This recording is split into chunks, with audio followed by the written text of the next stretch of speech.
60 feet down in a cold English lake, two divers found a bundle someone had gone to great trouble to sink. Inside was a woman missing for 21 years, wrapped in layers and weighted down with lengths of lead pipe. There was no DNA pointing at anyone, no witness, no confession. What convicted her killer was the rope around the bundle. Not the rope itself, the knots. The specific, unusual order somebody's hands had tied them in. Because that same odd sequence showed up on his boat, in his garden, and on the gear in his shed. He was a village schoolteacher, soft-spoken, patient, the kind who stayed late with children who struggled to read. And for 21 years he gave everyone the same calm sentence: "She walked out on me." Her name was Carol Ann Park. She vanished from a quiet corner of Cumbria in July 1976. That was the summer England baked, reservoirs cracked into mud, and nobody wanted to think about anything heavy. Carol was 30, a mother of 3, married to a man called Gordon Park. The marriage was strained, and both of them knew it. Affairs on both sides. Long silences at the table. Carol had left him once before for another man, then come back. Remember that. It does a lot of work later. One Saturday in July, Gordon said he took the children out to the coast for the day. When they got home, he said, Carol was gone. No note, no packed suitcase, no row anyone had overheard. He didn't call the police that night. Or, that week. Weeks passed before anyone officially reported her missing. Sit with how long that's. 3 pay packets, a whole school holiday, a season of somebody's life. He told her family she'd run off with a man. He told the neighbors the same thing. And in 1976, in a village where everyone knew the marriage was unhappy, that story fit neatly enough. Police took statements: no body, no blood, no scene. A grown woman is allowed to leave her husband. So the file went thin, and the years began to stack. But here's the detail that sits wrong with people. He didn't search. He didn't spend months ringing hospitals or hire anyone. He went back to teaching. He raised the children. He remarried. Life closed over the gap like water over a dropped stone. Carol's family never accepted it, not because of any evidence, because of the silence. The woman they knew, they said, wouldn't go 20 years without a birthday card to her own children. But wanting something to be wrong isn't proof. For 2 decades, that's all anybody had. Meanwhile, Gordon Park kept doing the thing he'd always done. He went out on the water. He was an experienced climber and a keen boatman. Ropes weren't a hobby for him, they were furniture. A man like that ties knots the way you lock your front door, without ever deciding to. Hold that thought. It comes back in a few minutes and takes this whole story apart. August 1997. Coniston Water, one of the deep lakes, dark and cold enough to preserve almost anything. 2 amateur divers were working a slope well off the usual routes, just seeing what was down there. One spotted a pale shape on a shelf of rock. He assumed it was rubbish, a fly-tipped bag. People dump things in lakes. Prams, engines, bin bags. Divers see it constantly and swim on. He went closer anyway. And the bundle had a shape to it that bags of rubbish don't have. It was wrapped, deliberately. Layer over layer tied off, the way you'd pack something for a long journey. Just past that ledge, the bottom drops away into water far too deep for sport divers. A meter further out, and this story ends with a woman nobody ever found. They surfaced and called the police. Police divers went back down and brought the bundle up carefully. It was Carol Ann Park. She had been in that lake since the summer she disappeared. There was no DNA evidence pointing at anyone, but she was identified from her dental records. She had suffered severe head injuries, delivered before she ever went into the water. And then the wrapping itself started talking, which is the part investigators still teach from. She had been packed in layers, plastic bags, sheeting, canvas, and each one was tied shut.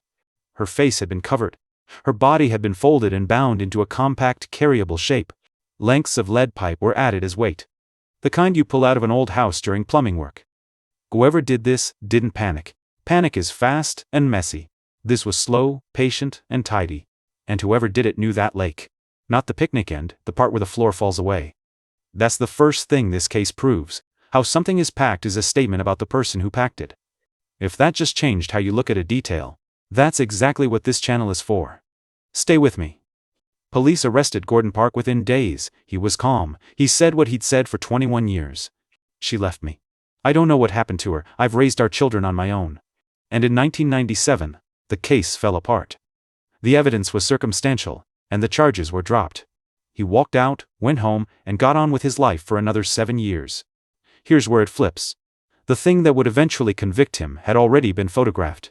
It was sitting in an evidence store, in the rope that had been cut away from the bundle. Nobody had read it yet, because nobody had thought to ask the ropes a question. In 2004, a cold case review pulled those boxes out again and went through them slowly.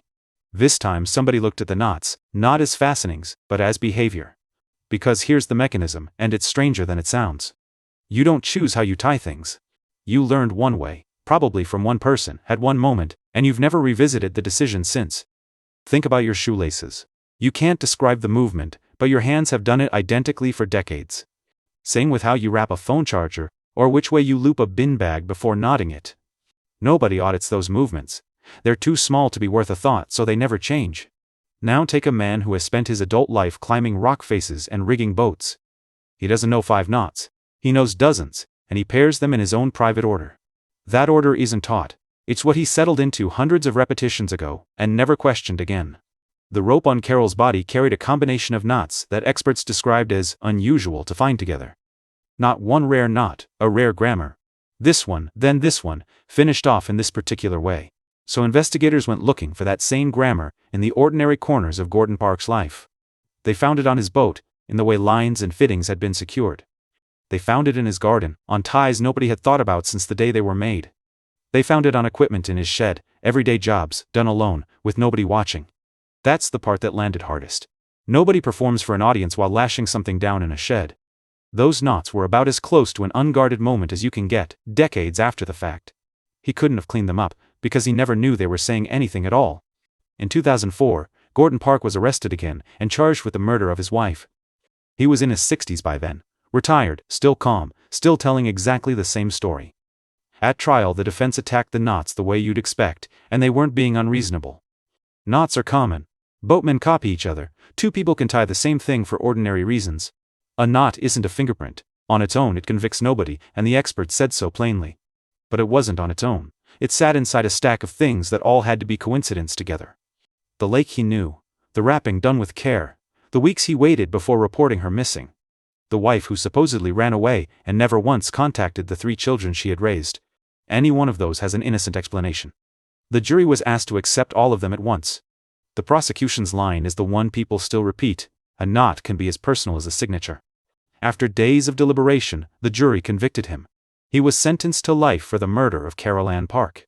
He never admitted it. He appealed, he lost, and he kept fighting from a prison cell. He died in prison in 2010, still insisting he was innocent, with family who still believe him. You should know that. A case built on habit and coincidence isn't the same as a case built on footage. Reasonable people have argued about this verdict ever since, and honest storytelling doesn't hide that part. But the idea underneath it has outlived the argument, and it's the useful thing to take away. You leave traces that have nothing to do with your body. You leave them in how you do repeated things. The way you stack a dishwasher. The way you fold a receipt before binning it. Your capital letters on a shopping list. None of it feels like identity. All of it's consistent, unconscious, and far harder to fake than a story. Carol Ann Park spent 21 years at the bottom of a lake, while her husband said she'd walked out. It took 2 divers on a slope they had no reason to swim, and a rope nobody had questioned. The man who tied it had made 100 small movements he never once thought about. If you want the forensic detail, the headlines skip, subscribe. Cases like this deserve to be remembered, not forgotten. Next time, a killer caught by pollen in a handful of mud dried onto a pair of boots. Thanks for staying to the end. Carol was 30, a mother of 3, and she didn't walk out.